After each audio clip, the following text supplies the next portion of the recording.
Hello and welcome to my Salamangreat deck profile. Now before we jump right into the list, I want to come out and say that the list for this week was supposed to be Odd Eyes.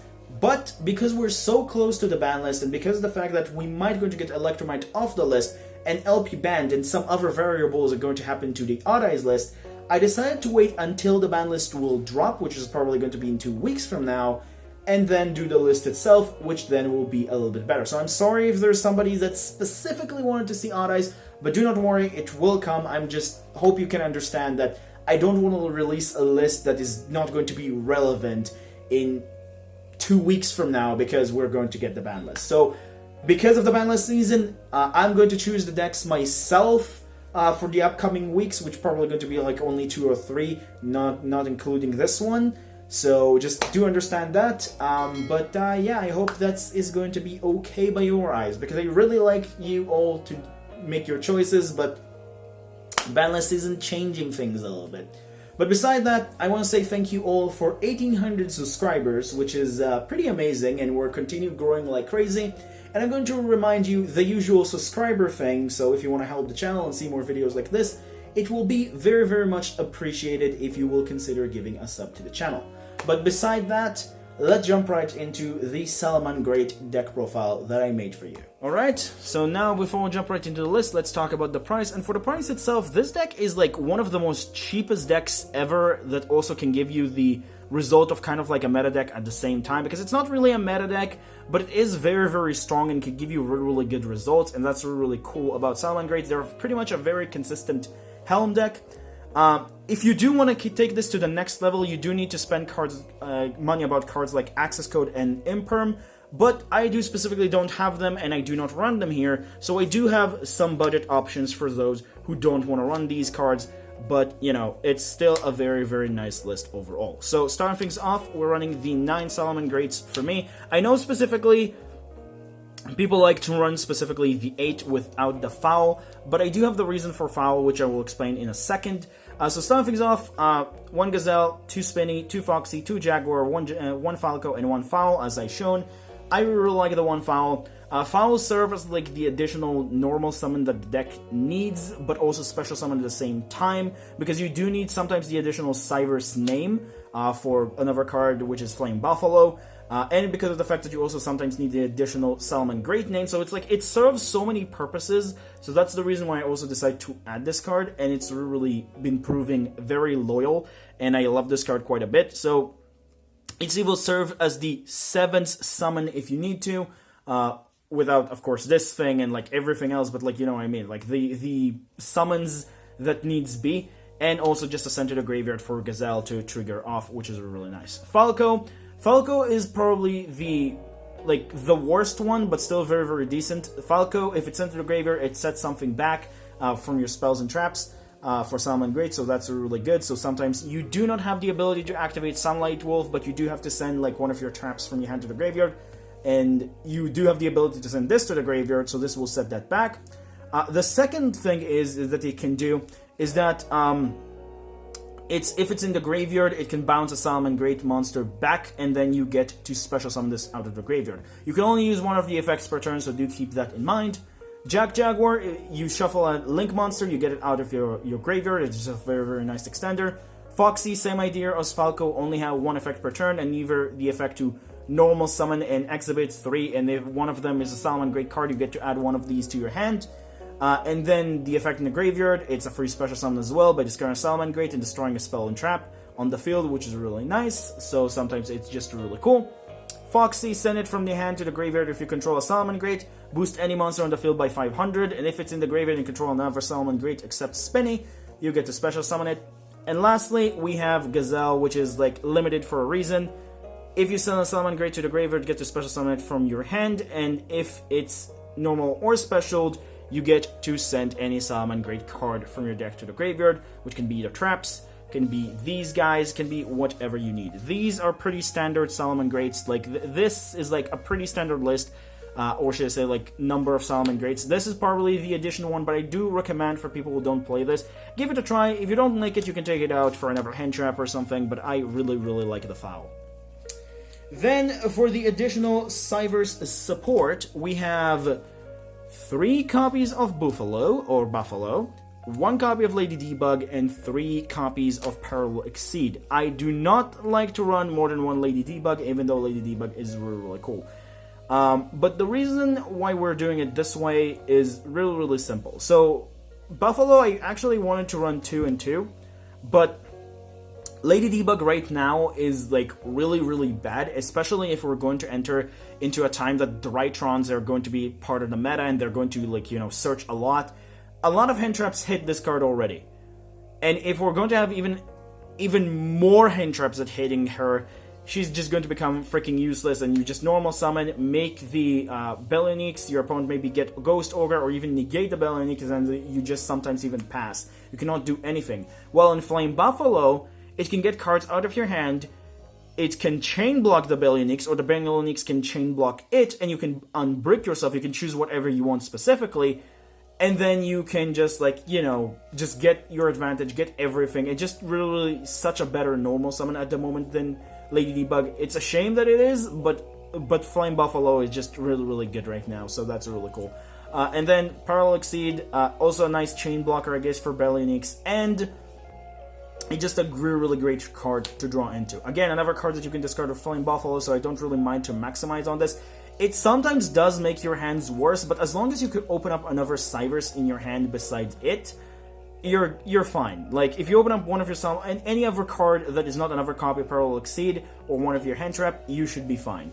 But if you don't, it does make your hands worse. Just keep that in mind. But that's pretty much does it for the Cybers cards. There's really not much to talk about this in Salamangreat. Now we'll move on to the hand traps. Hand traps, 3 Ash, 2 Veiler, 2 Ghost, and 2 Draw for me. For my specific metagame, or should I say the pocket metagame that I'm going to. Ash Blossom is obviously good all the time. Effect Veiler is really, really good replacement for those who don't have the ability to play Infinite Impermanence. It is a little bit worse because your opponent can activate Tactical Talents later if you activate Effect Veiler during the turn, so they may be able to gain an advantage.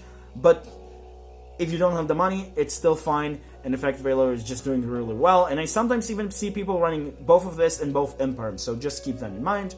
Ghost Ogre, get rid of a problem most of the time, and sometimes, like, you can get rid of the monster or the spell or something, and sometimes people will end their turn just because of that. So Ghost Ogre is really important.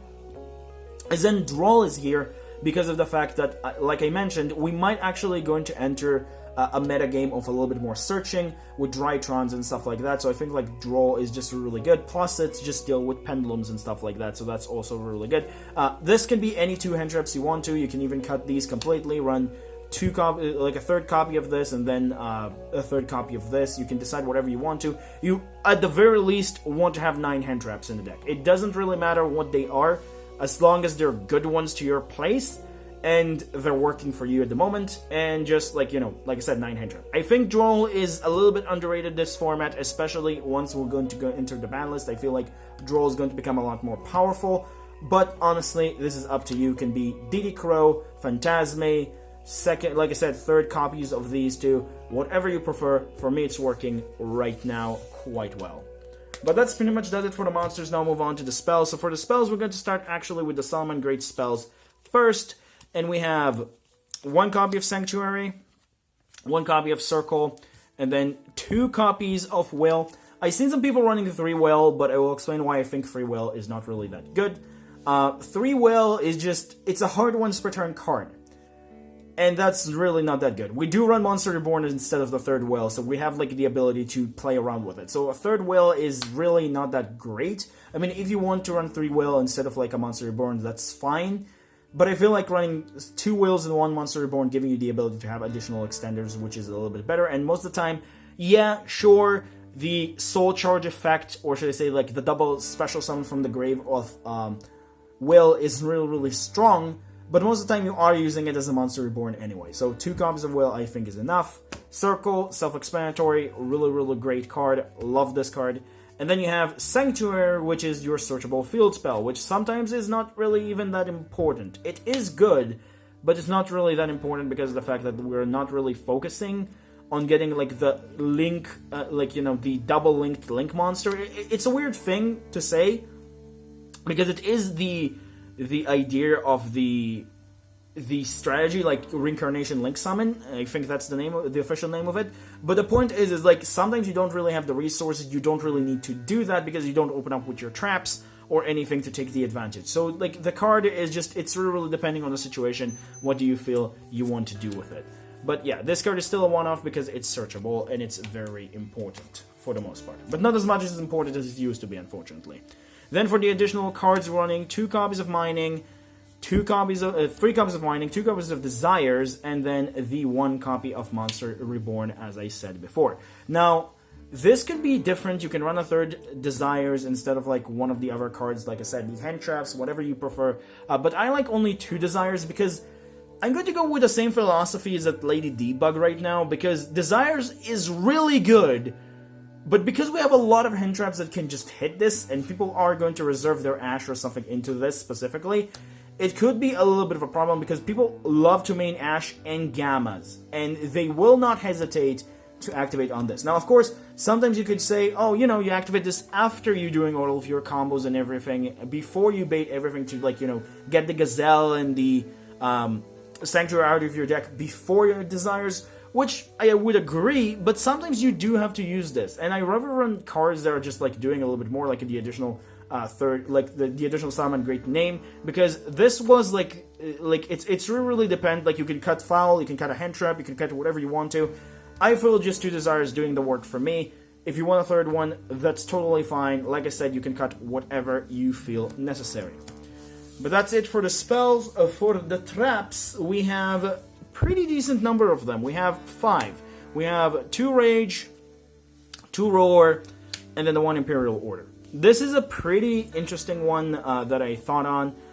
Like, you know, this one I didn't, like, I thought on specifically because I seen this somewhere else. I don't remember where that is. Specifically, I seen that, like, in different places as well. But the idea of Imperial Order is actually really smart. Shout out to the YouTuber that actually thought about this. I don't know who that is. But the point is, Imperial Order is great because of the fact that it's just giving you an additional edge of advantage that this deck kind of needs. So that's really cool. And just dealing with Dark Ruler no more. It doesn't deal with everything, but it's still giving you that nice interruption of sort. Roar and Rage, you do run 2 of each because of the fact of Desires. And just because of the fact that, like, you could drag them out with Foxy out of your deck, and they're just, like, cards that you sometimes want to hard draw, because in your combos right now, you less going to get into these, unless, of course, you have the cards in your hand that you need, but you, like, it's really depends. So, like, if you have the cards in your hand that you need, you will dump one of these to get them to your side of the field, depending on the matchup, but most of the time, you do want to hard draw this, so running 2 of each is actually quite fine. I do know there are some people who still run 1 and 1, but I feel like having the counter trap and Rage is a little bit more impactful right now. You could decide not to run these and run 1 and 1 and just run more hand traps, but that's totally up to you.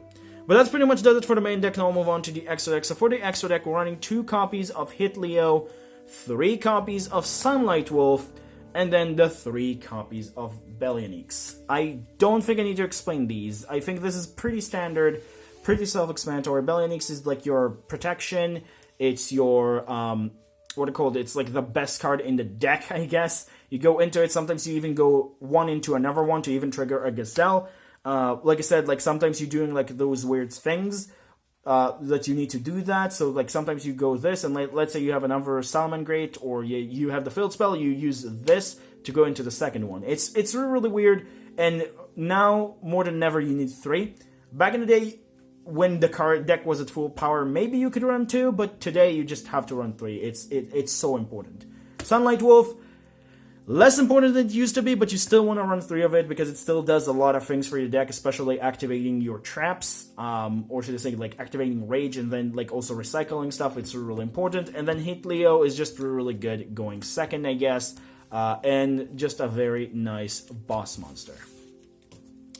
And then for the rest of the links, for the budget players, you can run Mech Knight Crusader Evermax, and then Transcode Talker, Update Jammer, Splash Mage, and this guy, which I need to put all of them at Scream. This is my Cyber's package of the additional Lynx monsters I run.